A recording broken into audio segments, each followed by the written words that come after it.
मैंने एक चीज देखी बघेल साहब, आपने गाय, गोबर, पशुधन इसको एक आम रोजगार से जोड़ा और जितने प्रोडक्ट्स हैं उनके लिए सी मार्ट जैसे अच्छे बाजार बनाए जो आपको दुनिया भर की इकोनॉमिक वेबसाइट्स पे भी देखने को जिनके प्रोडक्ट्स मिल जाते हैं।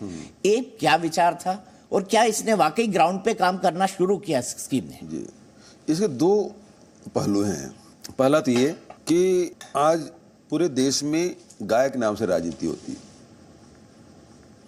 और जो आवारा पशु है उसके कारण से फसल बचाना मुश्किल हो गया है। उसके दो कारण हैं।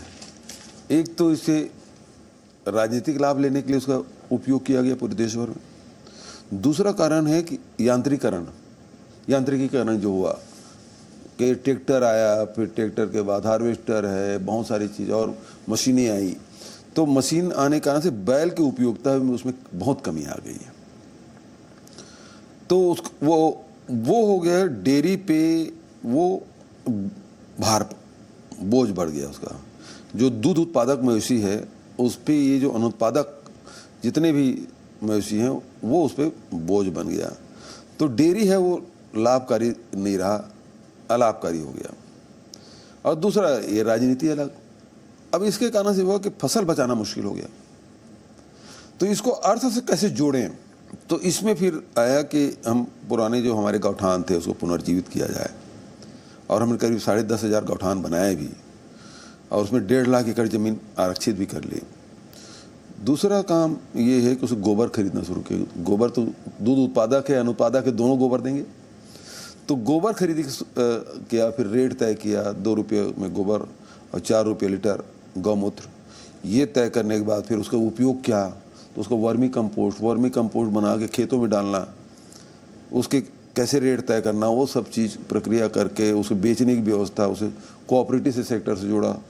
किसान के ही मवेशी है, किसान के ही मवेशी के गोबर है और गोबर से वर्मी कंपोस्ट बन रहा, उसे खेत में जाना चाहिए। केवल वर्मी कंपोस्ट बना देने से ही लोग गौठान में नहीं जाएंगे। तो गौठान में और अन्य गतिविधि हमको संचालित करना है।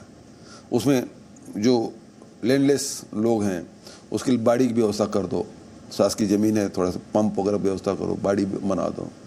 कुछ फिर दूसरे और व्यवस्था भी करो, उसमें सिलाई है, कढ़ाई है, मशरूम उत्पादन है, मछली पालन है, गौ पालन है, बकरी पालन है। ये सबको भी हमने उसमें जोड़ा। उसके कारण से करीब 2 लाख महिलाएं इस काम में लगी। अब सवाल इस बात का कि जो उत्पादन करेंगे वो बिकेगा कहाँ? तो बेचने के लिए फिर हर जिले में, जिले मुख्यालय में सी मार्ट बनाया और सी मार्ट बना के वो सारी सामग्री को हमने उसमें बेचने की व्यवस्था कर दी। और सभी जहाँ जहाँ सी मार्ट बने हैं वो सब एक दूसरे से लिंक हैं। मान लो बस्तर का काजू चाहिए तो आप बस्तर, यदि आपको जसपुर का काजू चाहिए तो वो भी मिलेगा आपको। शहद आपको मरवाही के चाहिए कि बस्तर के चाहिए कि जसपुर के चाहिए, वो सारी चीज़ें आपको एक साथ मिलेगा। तो ऑनलाइन सब व्यवस्था हमने कर दी और बड़े जो फ्लिपकार्ट है, अमेजॉन है, उससे भी हमने जोड़ दिया। तो सारी चीज़ें हैं, जितने भी उत्पादन करना है, चाहे वो गौठान से हो, चाहे हमारे जो माइनर फॉरेस्ट प्रोड्यूस से उसको भी वैल्यू एडिशन कराए, तो वहाँ से जो चीज़ें आ रही है फॉरेस्ट से उसमें बेचने की व्यवस्था कर दी। तो एक तो लोगों को रोजगार मिला और दूसरा उसके लाभकारी मूल्य मिला। जो उत्पादक है उसको ये चिंता नहीं है कि बिकेगा कि नहीं बिकेगा।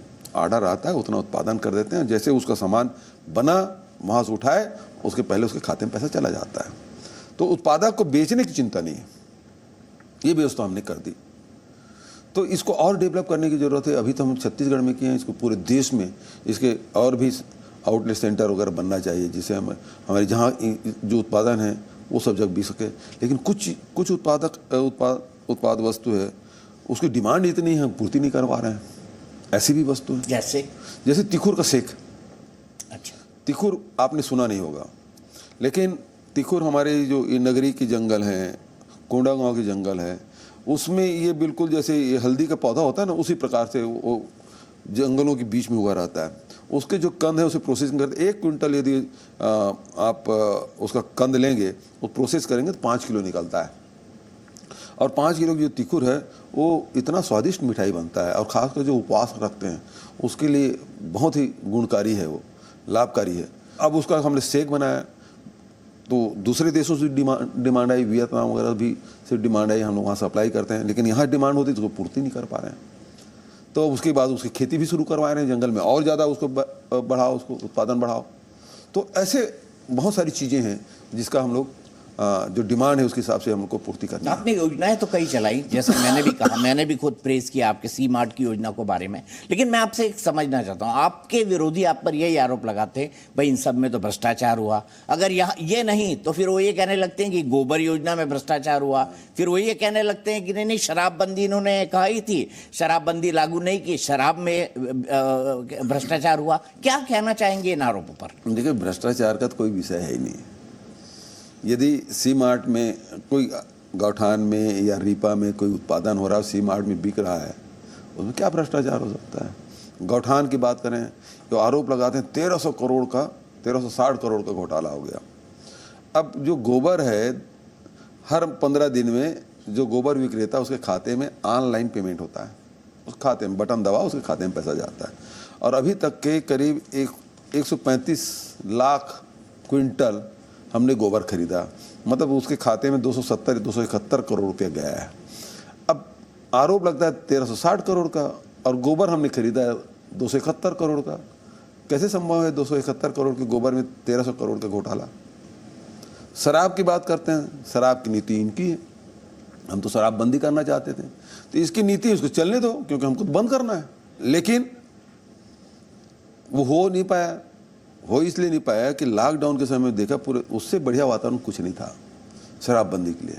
पूरे देश की फैक्ट्रियां बंद थी, परिवहन बंद था, और ऐसे में सबसे अच्छा वातावरण तो ही था शराबबंदी का। सब अपने घरों में थे, दुकानें बंद थी। लेकिन देखे कि नकली शराब पी के, सैनिटाइजर पी के लोग मौत के मुंह में समा गए। तो मैं ऐसी कोई योजना शुरू नहीं कर सकता जिससे लोगों की जान जाए। एक वातावरण बनाने की आवश्यकता थी, और 2 साल कोरोना में निकल गया, 1 साल तो चुनाव निकल गया। मैं चाहता था कि वातावरण, सामाजिक वातावरण, क्योंकि सामाजिक बुराई है, और एक वातावरण बने ताकि हम शराबबंदी की दिशा में आगे बढ़ सकें। लेकिन हो नहीं पाया वो, और मैं ऐसी योजना शुरू नहीं कर सकता जिससे लोगों की जान जाए। मैं तो प्रधानमंत्री से कहूँगा कि आप तो गुजरात से आते हैं, 14 साल वहाँ मुख्यमंत्री रहे, 3 काल वहाँ शराबबंदी पूरे देश में क्यों नहीं कर देते? तो हमारे छत्तीसगढ़ भी हो जाएगा। लेकिन अब उसमें कम से कम छत्तीसगढ़ में करके शुरुआत तो करिए। क्योंकि उसमें देखा कि ये लैंडलॉक स्टेट है, 6-7 राज्यों से घिरा हुआ है। वो शराब दूसरे राज्यों से आराम से, अब वो हरियाणा का शराब के ट्रक यहाँ रायपुर में पकड़ा गया, धार मध्य प्रदेश के जो शराब के ट्रक है वो कमरधाम पकड़ा गया। तो ये तो सब जगह से खुला हुआ है, सब जगह से आना है। ये बंद भी कर दें तो बंद होगा नहीं जब तक कि सामाजिक जागरूकता नहीं होगी। तो वो परिस्थिति, हम शराबबंदी से पीछे नहीं हटे हैं। जब भी अनुकूल वातावरण होगा हम करेंगे। लेकिन अब इसमें आरोप लगा दिए कि शराब घोटाला हुआ, 2168 करोड़ का घोटाला। पढ़ा था मैंने वो फिगर, हाँ, मेंशन नहीं किया। जी न्यूज़।